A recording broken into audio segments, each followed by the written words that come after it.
Hello everyone, my name is Mulutra Enoch and we are going to revise page 110 under projectile, and the question reads: a projectile is shot from the angle of the building on top 125 meters above the ground level with an initial speed of 65 meters per second at an angle of 7 degrees with the horizontal as shown below. So the first question, they are saying find the time taken by the point P at the ground, or time of flight.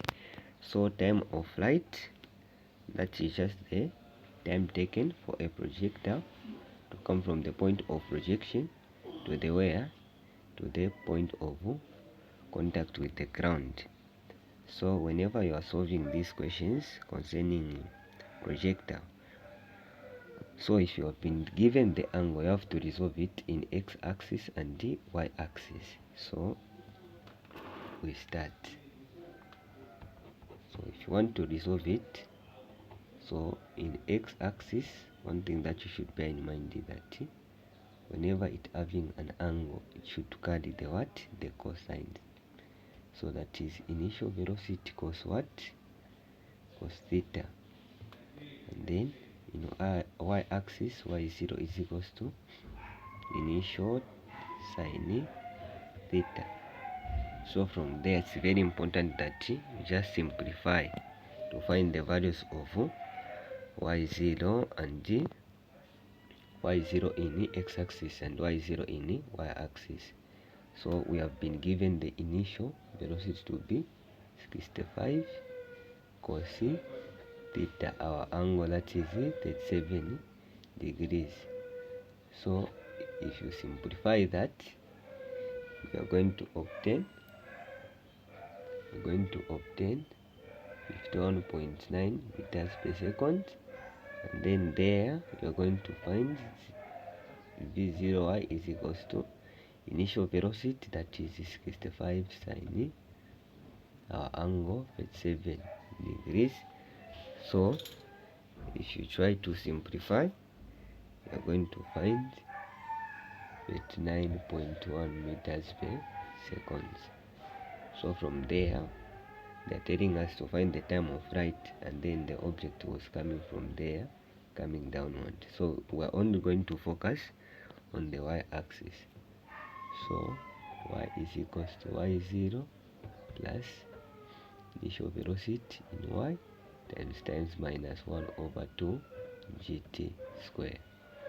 So y and y0 depend on the what? Reference point. What does it mean? So if you are getting the reference point from the ground to the top of the building, it means that the height of the building, that is your y0, and then y is going to be 0. So that is 0 is equals to 125 plus our initial velocity in y-axis, that is 39.1 times t minus 1 over 2 times acceleration due to gravity, that is 9.8 times t square. So from there, that is 0 is equals to 125 plus 39.1 t minus, so if you divide 2 in 9.8, you are going to get 4.9 t square. So when you reach at this point, just arrange according to the quadratic equation. So that is the quadratic expression, that is 4.9 t square. So if this negative crosses the equal sign, become positive, that positive, the 9.1, become negative 39.1 t minus 125. So to find the time of flight or the value of t, what you're going to do is that use the quadratic formula. So t is equals to negative b positive or negative square root of b square minus 4ac over 2a. So t is equals to So to get the value of b is just the coefficient of t, which is negative 1 there, positive or negative 39.1 square minus 4 times a. The value of a is just the coefficient of t square, which is 4.9 times the value of c, that is the constant, which is negative 125 over 2 times a, that is 4.9. So if you just punch everything on the calculator,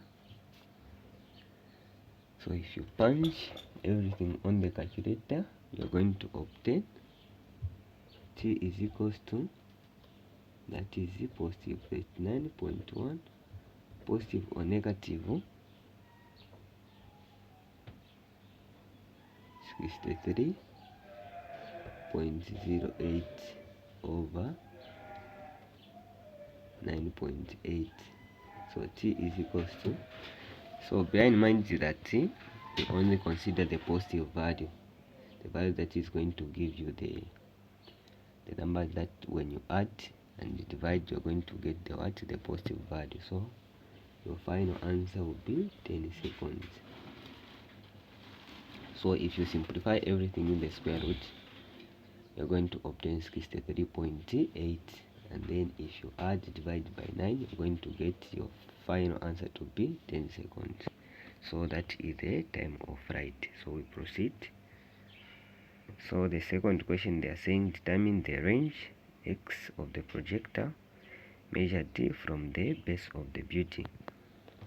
So range, that is just the distance from that point to that point.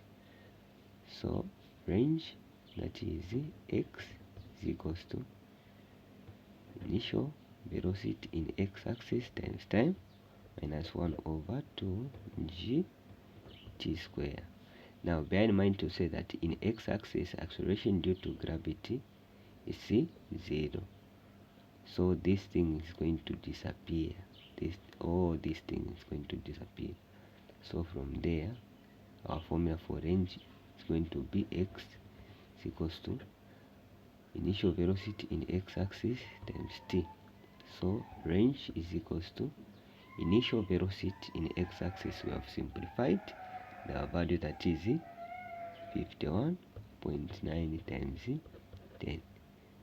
So if you punch that on the calculator, you find to say your value of v, your value of x is going to be, you're going to get 519 meters. So that is the range. So we proceed to the next one, where they are saying the magnitude of velocity just before the particle reaches the ground. So whenever you are finding the magnitude velocity, every time use this formula. You just have to know it. So square root of initial velocity cos theta square plus square root of sin theta square plus 2gh square root there. So this is the formula that you should know whenever you are finding the magnitude velocity. So there is just the matter of replacing. So square root of that one we have already calculated, and it's 39.1 square positive. So square root, that is cosine, we have calculated to be. So we have calculated there is supposed to be 51, 51.9, then A, that is 39.1, and then you square positive 2 9.8 times 125, you square there.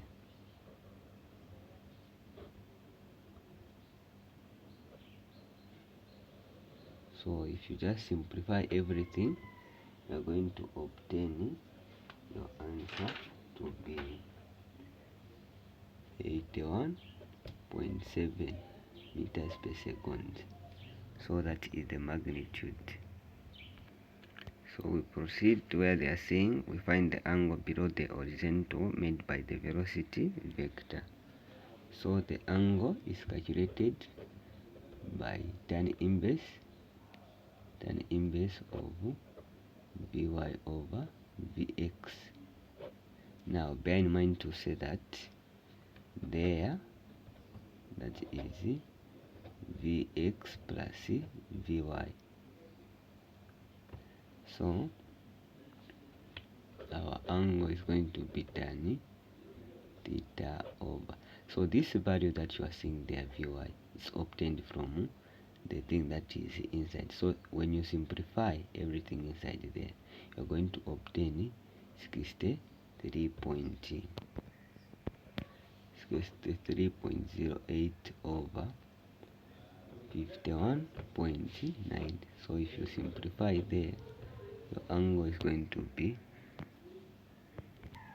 so you're going to obtain 50.6, and then you say therefore the angle is 50 south of east below the ground. So see you in the next video. Don't forget to like and subscribe.